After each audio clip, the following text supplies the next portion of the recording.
यह कहानी है अलाउद्दीन खिलजी की बेटी शहजादी फिरोजा और कन्नड़ देव के पुत्र राजकुमार बीरम देव की।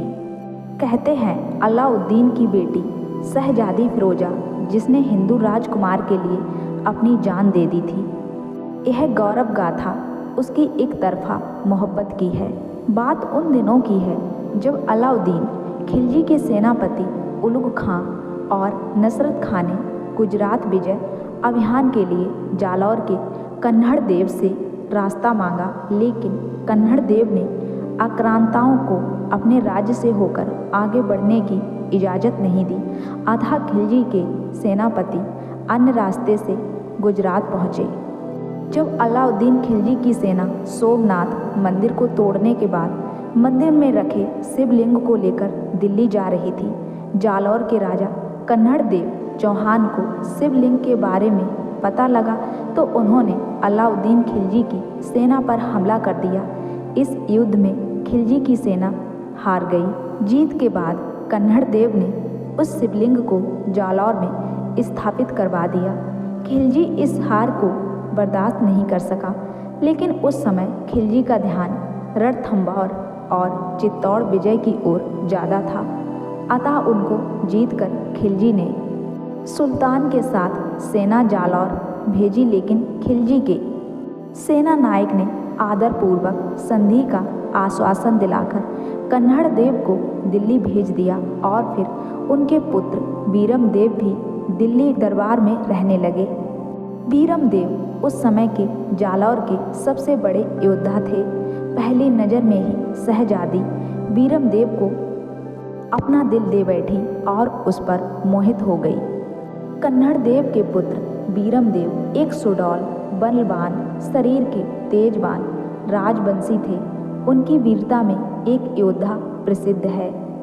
दिल्ली दरबार में रहने के दौरान शहजादी फिरोजा को उनसे प्रेम हो गया, लेकिन उस समय इस तरह के राजनैतिक विवाह संबंध प्रचलन में नहीं थे, इसलिए फिरोजा और बीरम देव का विवाह संभव नहीं हो पाया।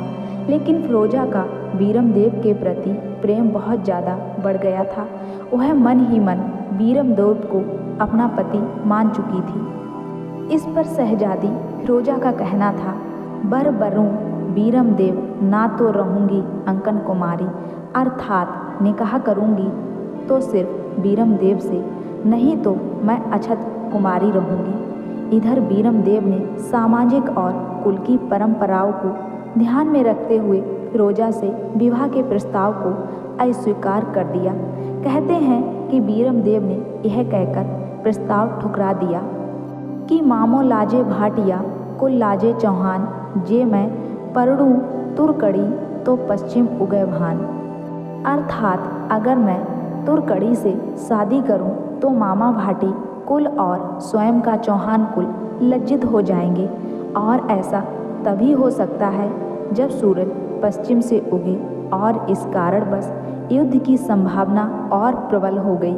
फिर खिलजी ने जालौर पर आक्रमण के लिए 5 वर्षों तक कई सैन्य टुकड़ियां भेजी, लेकिन सफलता नहीं मिल सकी और आखिरकार स्वयं खिलजी एक बड़ी सेना लेकर जालौर के लिए रवाना हुआ और पहले उसने सिवाना पर आक्रमण किया और एक विश्वासघाती के जरिए सिवाना दुर्ग के सुरक्षित जल भंडार में गौरक्त और मांस डलवा दिया, जिससे पीने का पानी दूषित हो गया। इसलिए सिवाना के शासक सातल देव ने अंतिम युद्ध की घोषणा करके केसरिया बाना पहन लिया, जिससे रानियों ने अन्य क्षत्रिय स्त्रियों के साथ जौहर किया और सातल देव आदि वीर साका करके अंतिम युद्ध में वीर गति को प्राप्त हुए। इसके बाद खिलजी ने अपनी सेना को जालौर पर आक्रमण का हुक्म देकर स्वयं दिल्ली आ गया। उसकी सेना ने मेवाड़ में लूटपाट और अत्याचार किए। सांचौर के प्रसिद्ध जय मंदिर के अलावा कई मंदिरों को खंडित किया।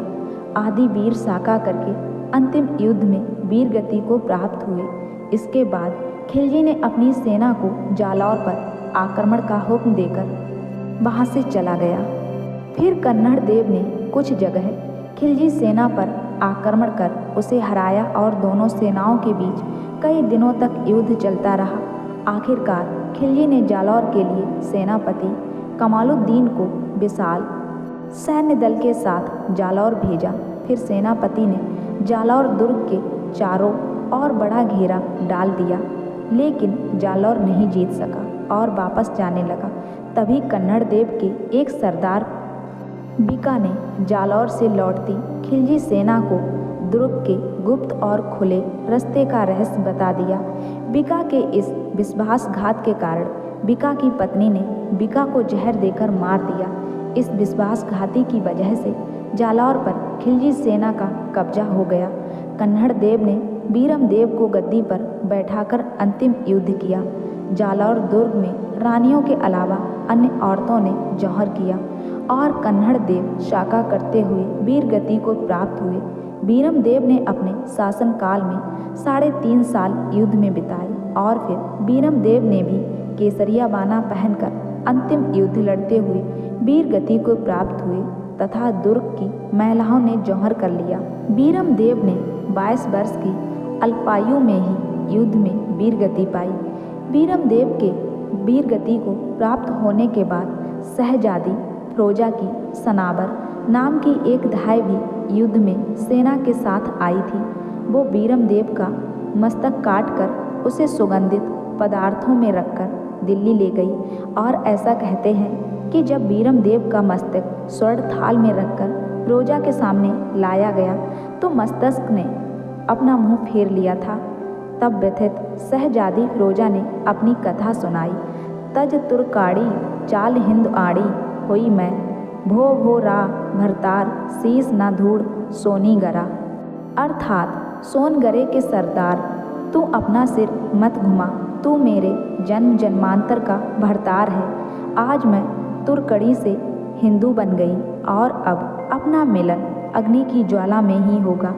तब फिरोजा एक कहते हुए बीरम देव का कटा सिर गोद में लेकर हिंदू स्वागिन का भेष धारण कर बीरम देव की चिता पर सती हो गई।